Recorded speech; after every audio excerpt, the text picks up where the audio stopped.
Welcome everyone to another Design Ops Aligned podcast. Now, we are going down a different route today than our normal usual guests. And I am welcomed by a very special guest to me. He means a lot to me, and I'm glad that he's come onto the show. And in this show, he's going to explain to you a lot about what he does and what he stands for and why this resonates with me. And I'll give you my 2 cents into this, why I have brought James onto the show. So welcome, James. Thank you, man. Thank you. It's an honor to be here. James, do you want to give a quick introduction about yourself and what you do?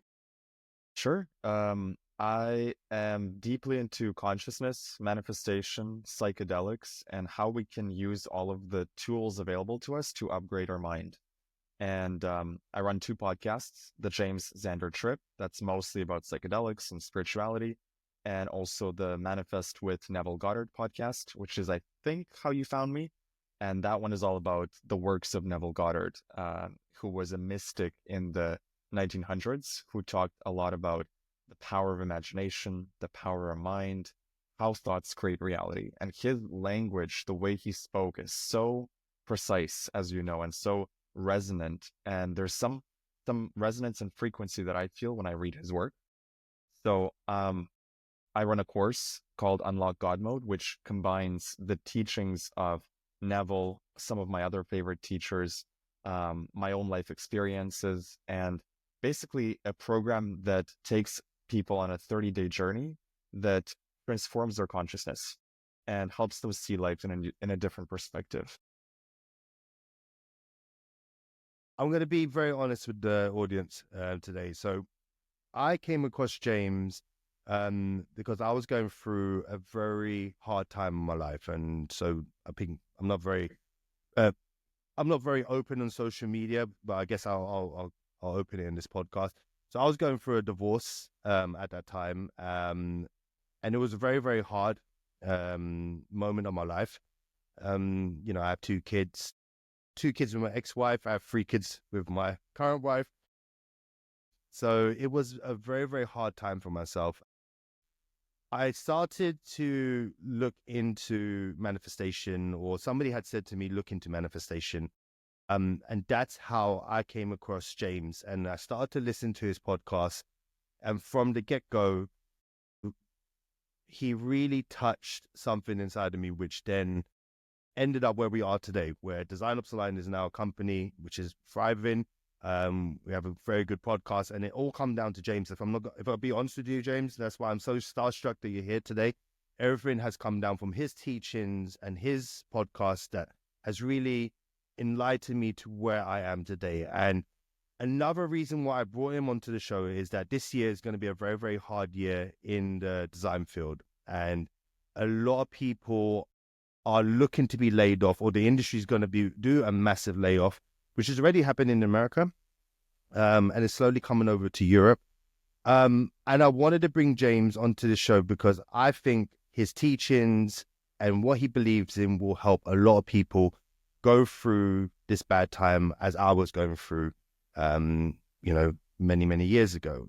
Now, James, when people are going through hard times, and you mentioned this a lot on your podcast, like if you're going for a bad relationship, or if you're stuck somewhere, what is your teachings and your knowledge of what you know from Neville Goddard and other people, what would you say can help people get out of that rut from your perspective?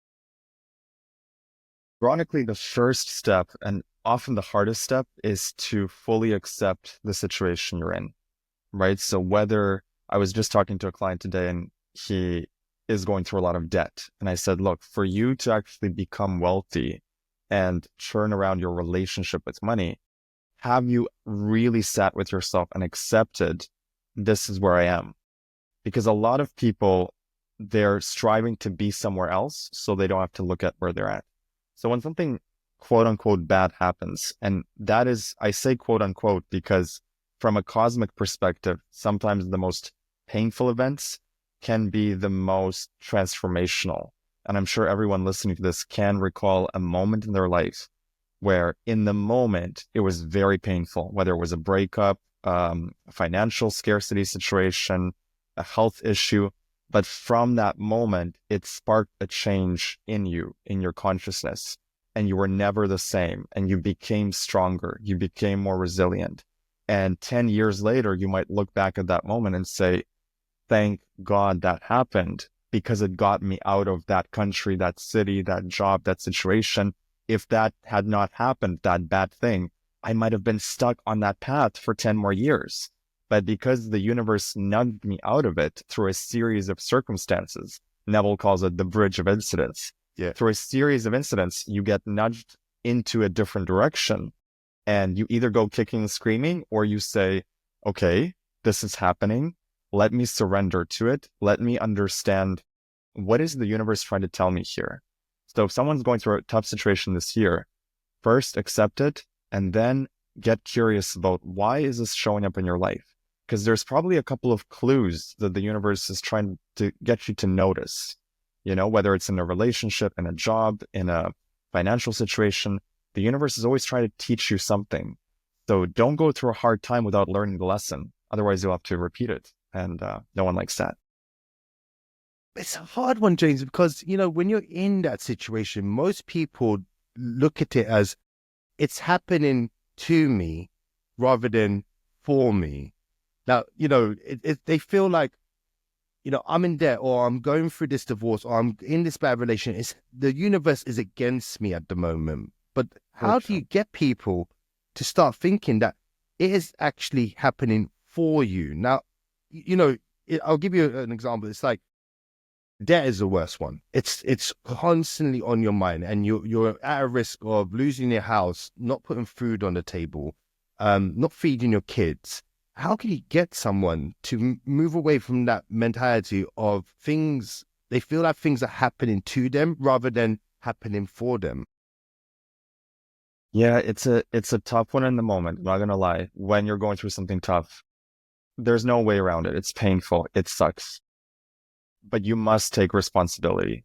Brian Tracy, in one of my favorite books from him, I think it was called Goals by Brian Tracy, and he says in the very first chapter, the moment you become an adult is the moment you take full responsibility for your life. You never blame your parents again. You never blame how you grew up or what's happening. So that's why I say acceptance is the first key, because it's taking responsibility. It's saying, maybe it looks like something else caused me to be this way, or caused me to end up in this debt or this situation. But from this day onwards, I'm going to take responsibility, because no one is coming to save me. I have to save myself. And the responsibility actually gives you more power in the moment. Even if you're in a very tough situation, the moment you claim responsibility, you get this surge of energy. You're like, okay, since no one is coming to save me and I have to do all the work, let me look for solutions. And it's that flip from looking at the problem to looking for solutions.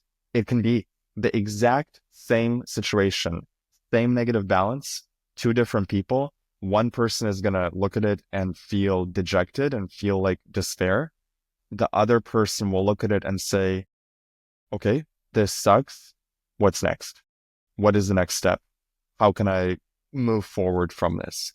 And the gap between that is consciousness. And that's why I'm obsessed with working on my consciousness. Is if you are in a scarcity consciousness, you will only see the problems. Yes. You will only see the complaints. You will only see the darkness of the world. And when you're in a consciousness that invites solutions, opportunities, creativity, maybe not overnight, but definitely over 3 months, 4 months, 6 months, your life literally starts to change as you start to see things differently. The things you see become different. James, so you just mentioned just a second ago, it can happen over a certain period of time. Now, when I have spoken to people who have tried to do manifestation, one thing I come across, and this is just my 2 cents, you can tell me if I'm right or wrong.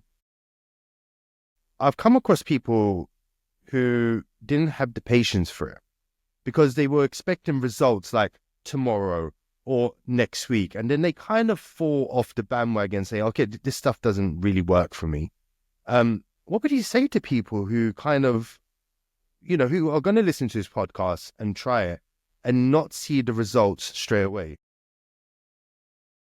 You have to have the discipline of mind to stick with your vision no matter what.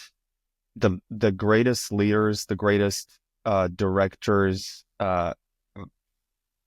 authors, if you think of anyone that you admire, it's because they had a vision.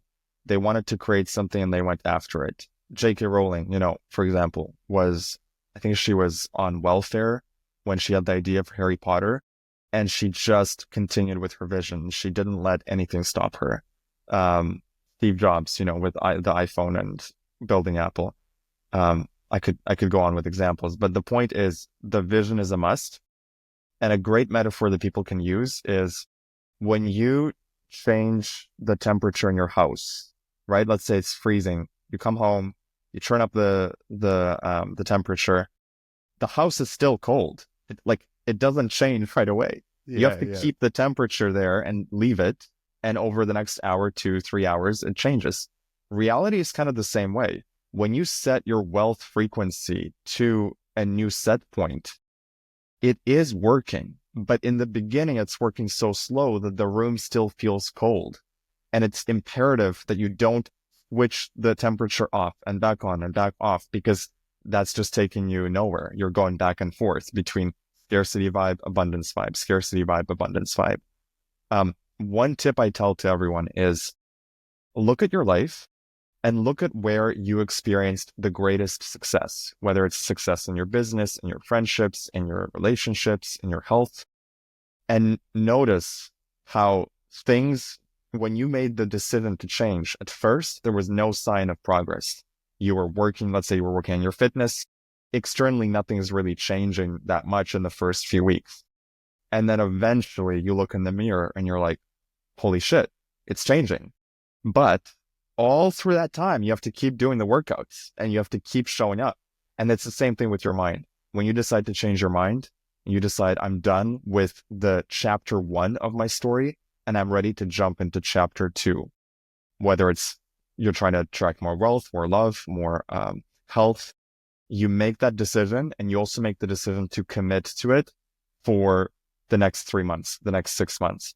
I did this in 2024. 2024, I made it my year of abundance and I committed to working on my wealth frequency for the entire year. So no matter what happened in the year, no matter what chaos, problems, drama, I kept that golden thread of I'm going to study books about money. I'm going to talk to mentors about money. I'm going to focus on business above all else.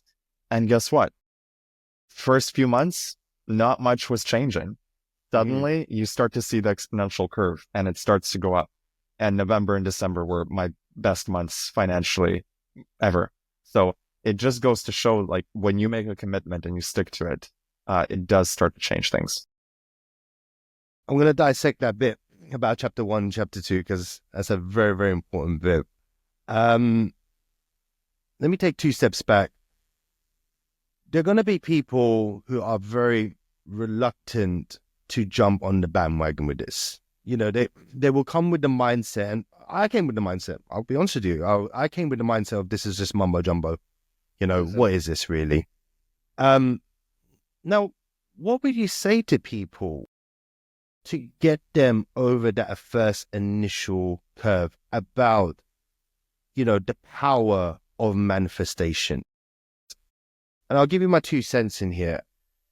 Like, as I have studied it more and more and more, I have learned that there's so much power inside of your imagination.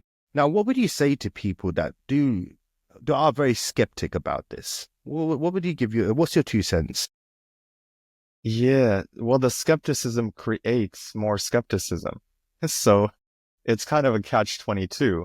When you close off your mind to the possibilities of miracles and things happening in a really synchronistic way, then you get to live in an objective muggle world.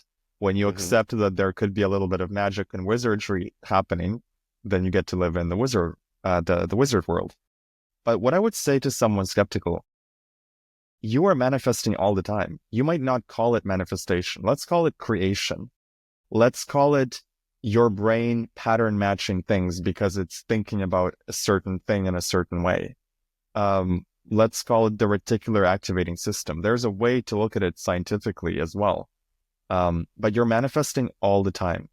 Have you ever had a situation where you meet someone and you make a judgment about them and it colors in who you think they are?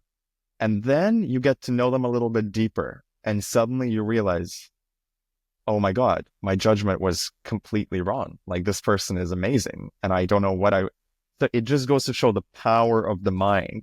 When you color in someone with a certain frequency, you actually perceive only that behavior in them. Let's say you meet someone, you think they're arrogant, you're going to see all the arrogant qualities in them until you change your mind about them and you get to know them deeper. And suddenly you realize, oh, there's a really kind soul there. Nothing about that person changed. You changed your mind about them. Yeah.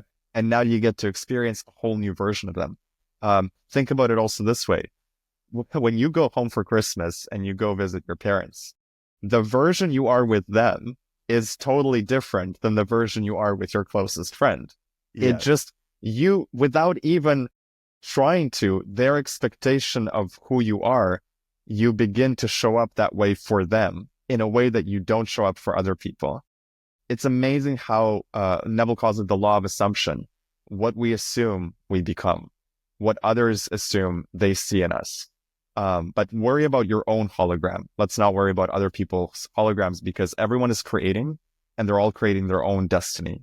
But our job is to be responsible for our energy, our frequency, not meddle in someone else's frequency. And then we get to attract the people, the opportunities, the ideas. This is something people miss. You can manifest ideas. People sometimes think manifestation has to be physical or financial in nature. But what you're really seeking is better ideas. One idea could change your financial future forever. One good business idea. One idea about relationships could change your love life, the way you see people, the way you approach them, the way you interact with them. So really, we're looking at a change of mindset, a change of mind, not so much a change of physical pattern. The physical will follow. It always follows. James, a lot of people that do jump into this manifestation world, I've always seen it in two sides. I've always seen people who, again, just want to manifest something that's physical, material. Wealth being one of them, bigger house, big car. It's always that kind of material. And the second one is always trying to manifest something in another person or something to happen to somebody else. Bad relationship, they always probably want some form of retribution or something like that, or something bad to happen to somebody. Now, what would you say to those people that are listening to this podcast that want to manifest those two types of things? So the first one was wealth? Wealth, physical stuff, like physical things or materialistical things. And the second one being that they want something to happen to another person. Maybe it could be them falling in love with them or something bad. No, that's my perception. I've always seen when I've spoken to people in that manifesting community, it's always around those two things. It's interesting, yeah. It's very rooted in the 3D, which is understandable. People want the money, the car, the house, but what they're really seeking is the abundance frequency, the feeling of being free, waking up in the morning and feeling energized, feeling free, feeling expansive, like their soul is expanding and growing. That's what people really want. But we're so trained by advertisement and by movies and by society. So the symbol of the mansion or the symbol of the Ferrari or the symbol of the Rolex, it conveys that to us in a very surface way. So my thinking is, look, if you want material things, go after it. There's no shame after it. You're in a physical world. You incarnated as a physical human being. Go enjoy the physical things. But as you manifest the physical things, just remember that you might get everything you want physically if you just start with the mental. Manifest better cognition, better ideas, better creativity, manifest a charisma, manifest a life force energy flowing through you all day, every day, manifest inspiration. Like those are the intangibles that actually make life so sweet. Regarding the specific person, I have to say I'm not a fan of that because it involves meddling in other people's business. And I just don't think we are meant to meddle in other people's free will.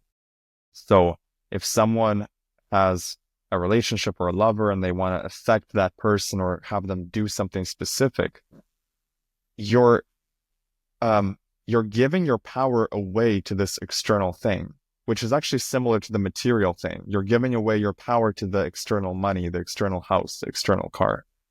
So one thing I teach my students is you must reclaim your power.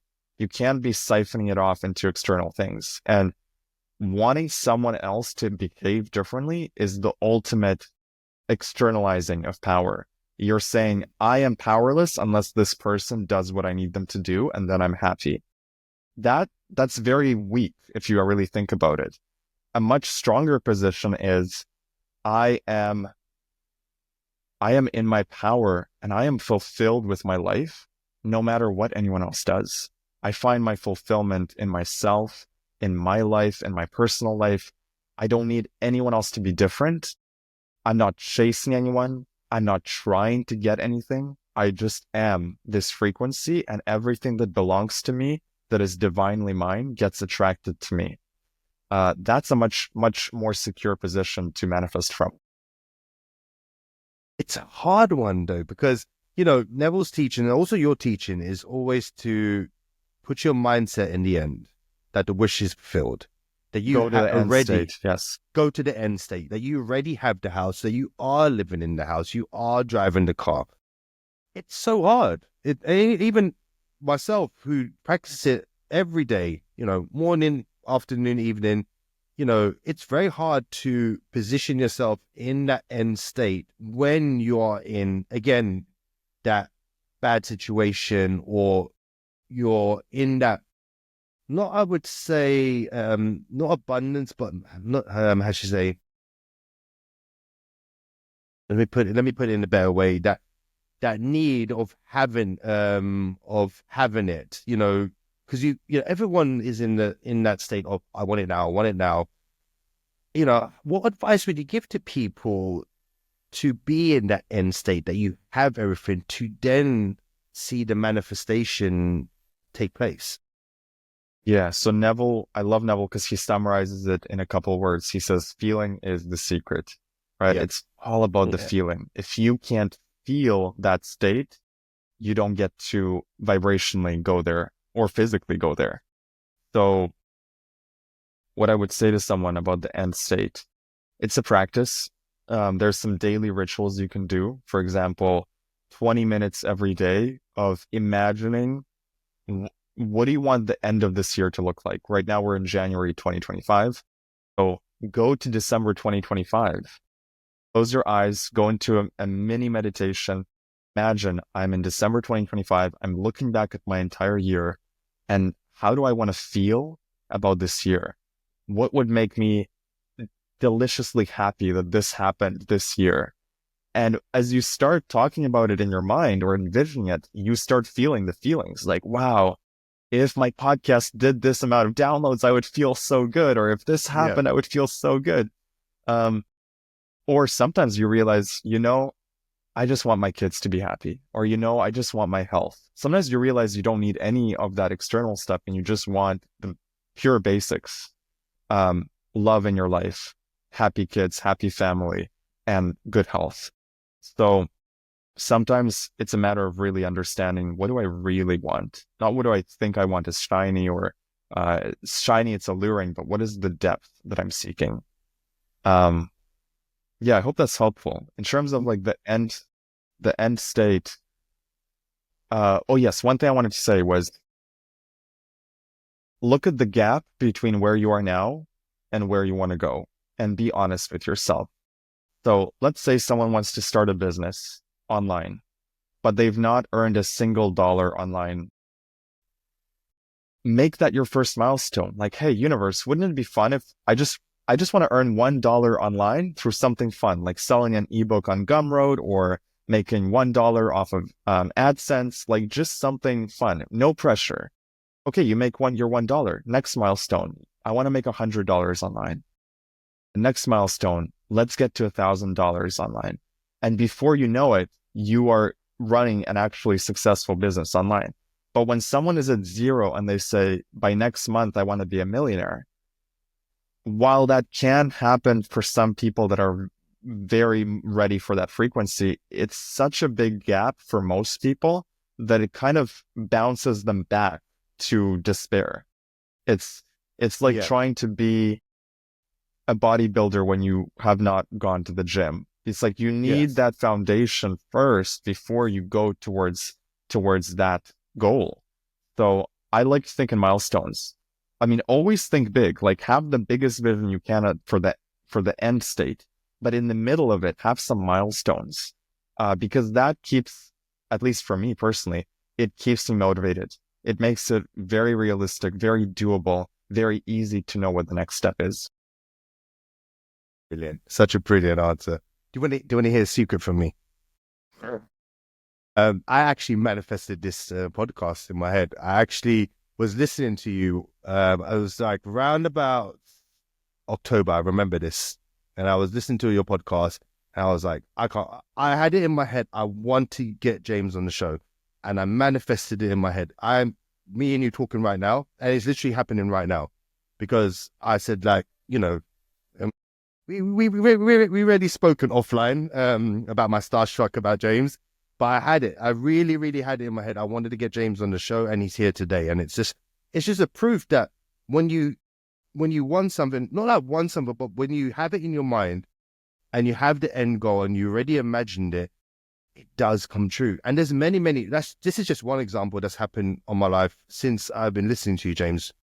A lot of the stuff that I've manifested, I would say, near enough, most of them have come true. Wow. Especially from your teachings and listening to Neville. And again, it takes faith, it takes trust. You have to trust it. It takes patience as well. Do you know what I mean? Like, I remember this October, I was thinking about it, and we're now in January. So it didn't happen like, in 2 weeks. It happened over a certain amount of time, and we're here today. So exactly. And that's basically 3 months, right? And I noticed 3 months is sort of this magic number where first month, nothing really happens. Second month, you're starting to see like some synchronicities.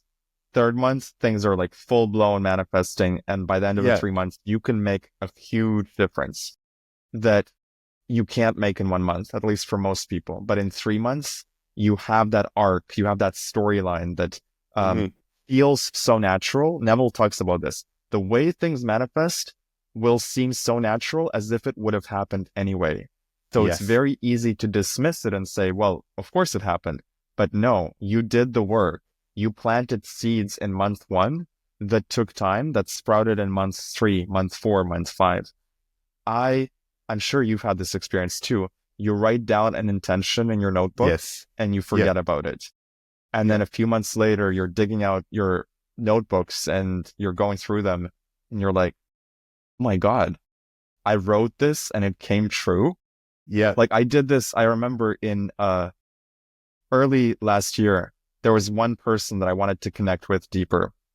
And I wrote down just randomly in my journal, I was like, universe, I want a closer relationship with this person. And then like 3 months, 4 months later, I look back and I'm like, holy shit, it happened. But it happened in such a natural way, in ways I could not have, the right opportunity to see this person, to meet up with them.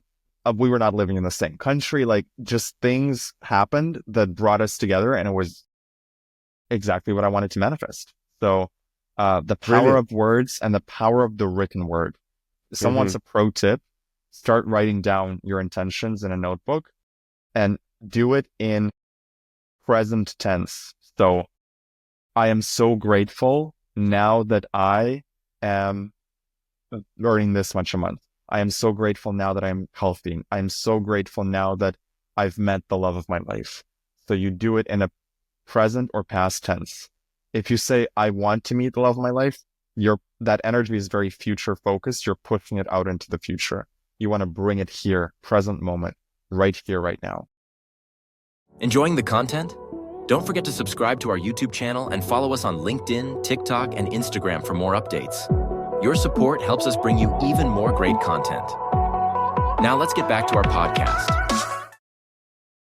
James, you know why I tend to do as well is the Nikola Tesla 369 method, where I have 3 sentences, which I read over 6 times a day, and 9 seconds for every single sentence. So it's like, I am something, or, you know, I vision this, or something. You know, those 3 sentences change every time it comes true. And I do that every time I've done it, it has come to fruition. Now, what's your knowledge about this 369 method? Very brief. I heard about it from a friend, and the way he described it was slightly different. So he said every day he writes 3 times in the morning. Yeah. Then he writes 6 times in the afternoon and 9 times in the evening.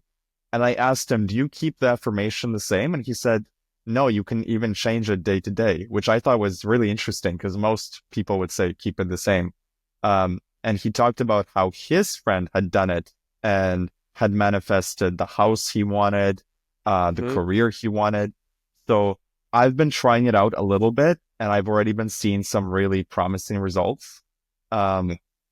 It's amazing. And you know what I think is most interesting about it is the people that stop the practice and that are not able to consistently write the same affirmation every day, it means something about their frequency is not allowing that, right?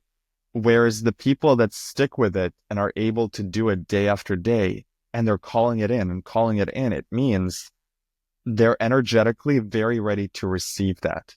So very important to pay attention to that. Like, I know a lot of young people, they want fame, or they want to be a billionaire or something. But the thing is, if you start writing, I am a billionaire, without fully considering how that might affect your relationships, your life, the way people perceive you, and if you are not energetically able to hold that frequency, you will find out that you'll drop the practice after a few days. After a few days, you will not be able to write the affirmation.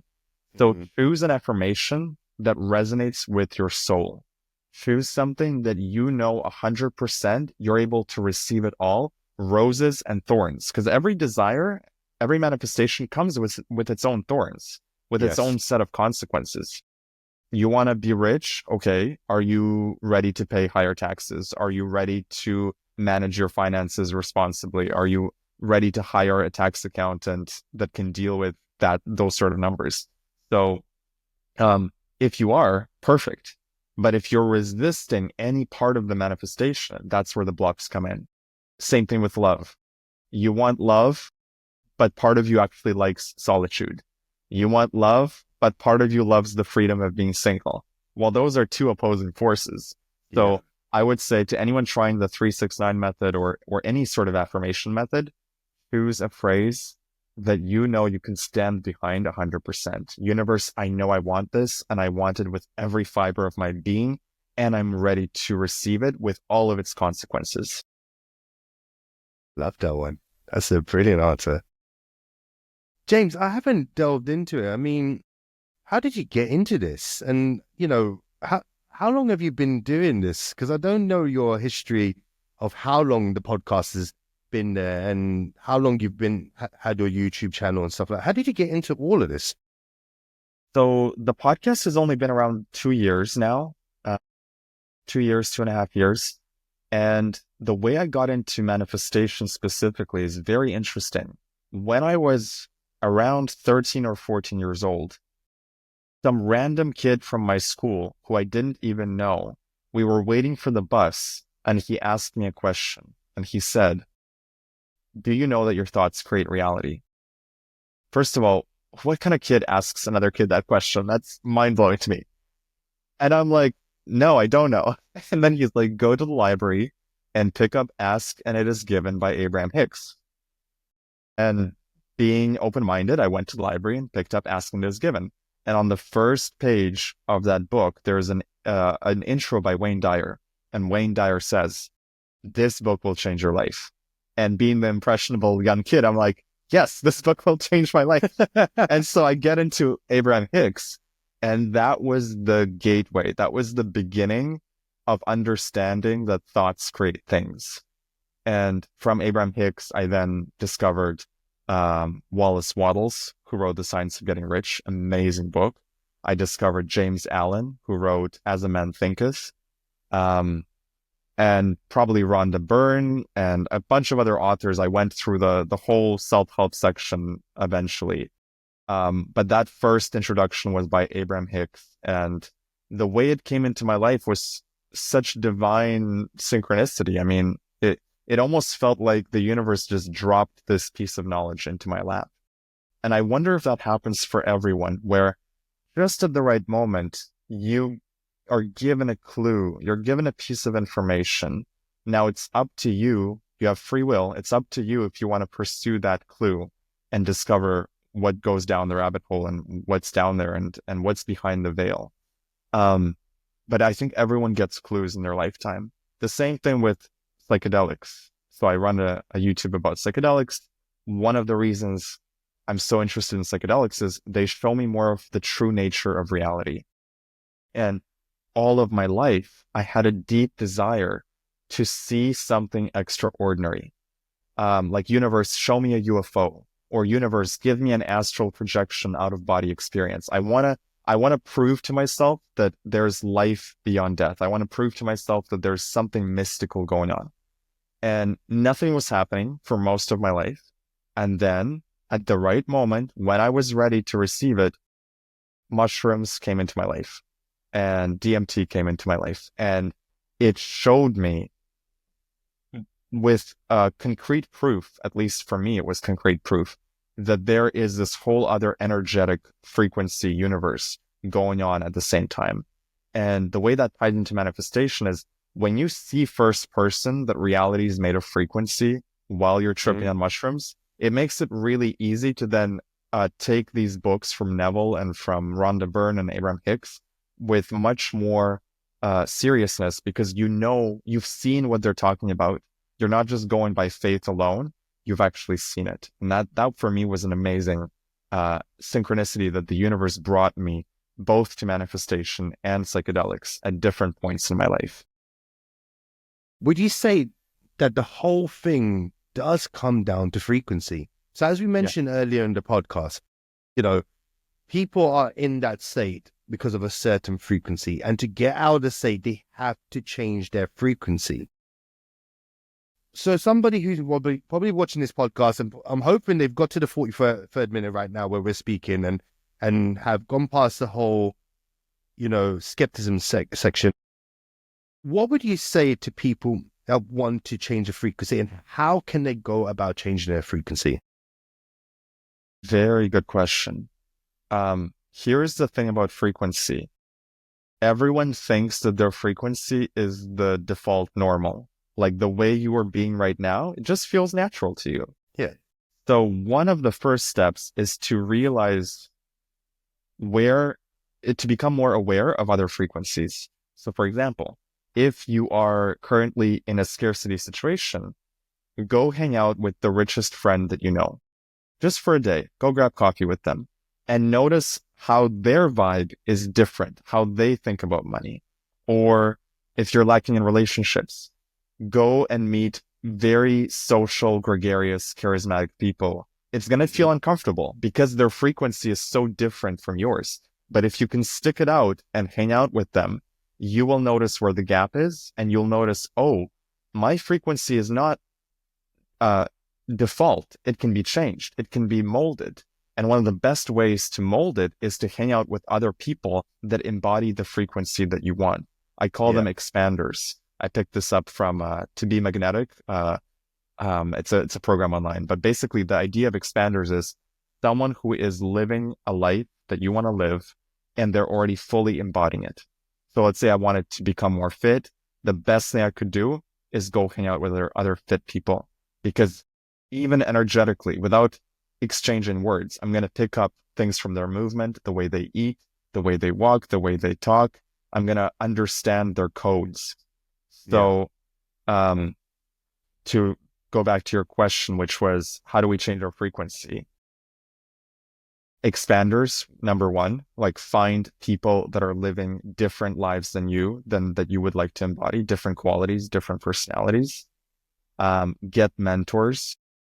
Mentorship for me, coaching and mentorship has been absolutely one of the best investments in my life. When you have someone in your corner rooting for you, pointing out your blind spots, pointing out your limiting beliefs, you grow so much faster. And the final thing I would say is, as Neville would say, it's the feeling. So 20 minutes a day, preferably before bed, find a quiet moment, close your eyes, and in your imagination, imagine you are already the person you would like to be. So not James right now, but James 2.0, who has the frequency that I want. A great technique is to imagine that there are infinite parallel universes and that they're all happening now. And so in some parallel reality, there actually does exist a version of you that is extremely wealthy. There does exist a version of you that is extremely free and happy. There does exist a version of you that is extremely fulfilled in their romantic and relationships and friendship and social life. And so for a moment, close your eyes and allow your mind to drift to that version and ask yourself, how do they feel? How does James in that reality feel?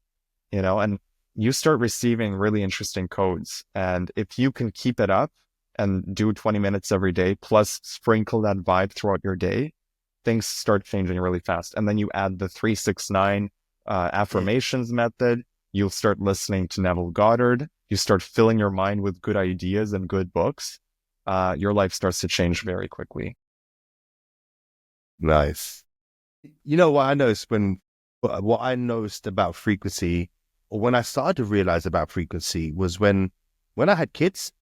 So I'm like in the youngest of my friends, and there was a whole bunch of people that were having kids, and there was a whole bunch of people that were still single. And I noticed that when I had kids, our frequency to the people who had kids was more aligned to the people who didn't have kids, because it's just that vibe of like, we have a connection that's different to people that live that single life. And that was a really wake up call, because you start to dissect your friends in some sense. You start to go down the frequency of people that are in the same mindset as you, rather than the mindset of others. And that's a hard thing for people.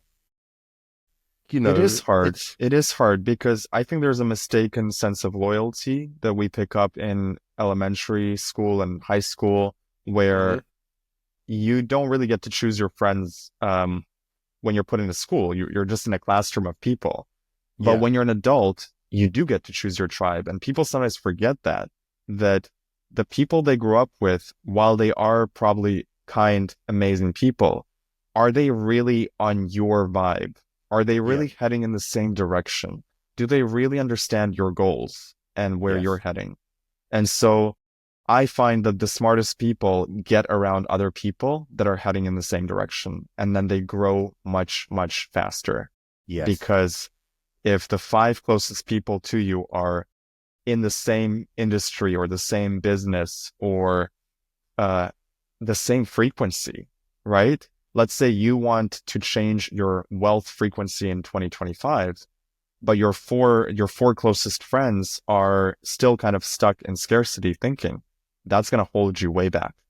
So there are some tough decisions to be made where you may have to distance yourself from some people that you love, but you might have to distance yourself a little bit and inject more people into your life that match the frequency of who you want to become. And it's going to feel uncomfortable at first, but it is a necessary step. Yeah. We most become like the people we hang around with. We just can't help it. And so no matter how good your intentions are, if you keep hanging out with the old crowd, the same old Yeah. crowd, you're going to stay the same person. Yeah. You hit the nail on the head with that one. Absolutely. You know, I've just noticed in my social friends, the people that have stuck together, they have not changed. You know, they're probably going to cancel me from listening to this in the podcast, but it's the truth. I've noticed that the people that have stuck in that same circle have not grown. And that's just my view. You know, I'm not saying I'm right or wrong. But yeah, Or they've grown in different ways. Grown in right? different ways. Yes. They've grown in different So ways. everyone's growing, but they're growing at slightly different speeds and slightly different or very different ways, depending on what their mindset is and where they're going. So I never take it personally, and I hope others don't take it personally. It's just, you must align yourself with people that are on the same journey. That's part of the fun of life, is going together with people towards a destination, building a company together, or building a business together, or building a relationship together. And you can't do that if the visions don't align. Yeah, absolutely. James, I want to circle back on the initial reason I brought you onto the podcast and this whole aspect of, you know, people that are going to be laid off. And I want to circle it back to a podcast you done during Christmas. It really resonated with me. It's given me my forward push this year. I love it. I'm going to put it up on the show when we post up this podcast. And it's that fact of moving from chapter 1 to chapter 2. You know, now people are going to lose their jobs. Okay. And that was the whole point of this podcast. Now, how can we tell people that are listening to this podcast that is the spark that is going to move you from chapter 1 to chapter 2? You know, what advice would you give to people listening out there? And I'll give you 2 cents. A lot of people are going to be scared. They're going to be very, very scared. Things are just, at the moment, it's not steady. It's so, how should you say, unreliable. What's happening in the market, what's happening in the industry. What advice would you give to everyone? The first advice is, and it's going to be hard to follow, but don't be scared, because the fear doesn't help at all. And the stress doesn't help at all. You can actually experience something uncomfortable and not get as stressed out or as panicked as you could be. But I know that's very hard to follow in the moment. So just to give a context for people about chapter 1 versus chapter 2, the idea behind that concept was, think of like a book like Harry Potter, right? And the first chapter, he's at the Dursleys, he's living his muggle life. And at one point, Hagrid comes and he says, "You're a wizard." And he crosses this threshold from muggle world to wizard world. I think they go to Diagon Alley, they pick up the wand, and it's this whole new world. Now, imagine if the moment Hagrid comes and says, "You're a wizard, come with me." Imagine if Harry says, "Yes, but wait, I need to finish my homework from the Muggle school, and I also got to finish my chores for the Dursleys, and I got to also do this and this and this." He can't do that. He has to drop his old life. He has to die to his old self completely, leave behind all the open loops, and step into the new reality. And when someone is going through a major transition in life, this is what must happen as well. Sometimes people get in this illusion of, if I just have a little bit more time, I can tie up every last open loop and loose end of my old reality and then gracefully transition into the new one. But very often it takes a leap of courage, and you don't have the luxury of tying up every loose end. You actually have to just drop the old reality, say goodbye to it, metaphorically die to your old self, and step into the fire, step into the cave that you fear to enter, and go into your new reality. So in terms of layoffs, a layoff can be the biggest blessing, because that decision has been made for you. Yeah. And now your choice is to surrender to it and work with the universe, or resist it. Now your choice, Okay, just a sec. There's like a cat meowing That's outside my door. Did you hear that? Yeah, I heard it, but it was totally fine. It was totally fine. That's hilarious. But yeah, take it from the top. About either surrendering or going resisting it. So when people get laid off, there can be a massive opportunity for growth there. Rather than falling into despair, you can say, great, this part of my life has ended. Maybe I had no control over it, or it felt like I had no control over it. It's done. I'm saying goodbye to it. And now I have the opportunity for something even greater and better. And that's something people can pray for and call into their reality. This is a great mantra for anyone. This situation will only benefit me. This situation that I'm going through is for my highest good. I may not see it right now. I may not see how it is, but over time, this situation will benefit me, and it will only be an advantage to me. And I mean, I can think of so many ways that someone getting laid off could lead them to an amazing opportunity that they might never have pursued. It might lead them to start their own business. It might lead them to have a midlife crisis, which could then lead to a spiritual awakening, which could then lead to a whole set of transformations. So yes, in the moment, it's scary. In the moment, it's painful. But trust in the universe, trust in yourself. That's one of the other things is, you know that up until this point, you have conquered every challenge that was thrown your way. Otherwise, you wouldn't be here. I wouldn't be here. So trust that whatever challenges come up in 2025, you will equally conquer them because you have proof. You've done it your whole life. You're here. You made it. You might have a little scratch here and there, a few dings, but you made it. I made it. And we will continue making it. And nothing can beat you down if you just see it as a training ground. This is a training ground for your soul. And every difficult event is there to teach you something. It's there to build resiliency. It's there to give you strength. It's there to give you faith.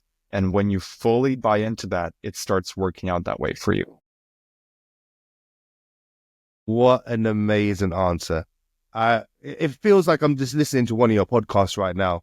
And, you gave such a great example. And James gave an example from that chapter 1 to chapter 2 podcast. He loves Harry Potter, as you can tell.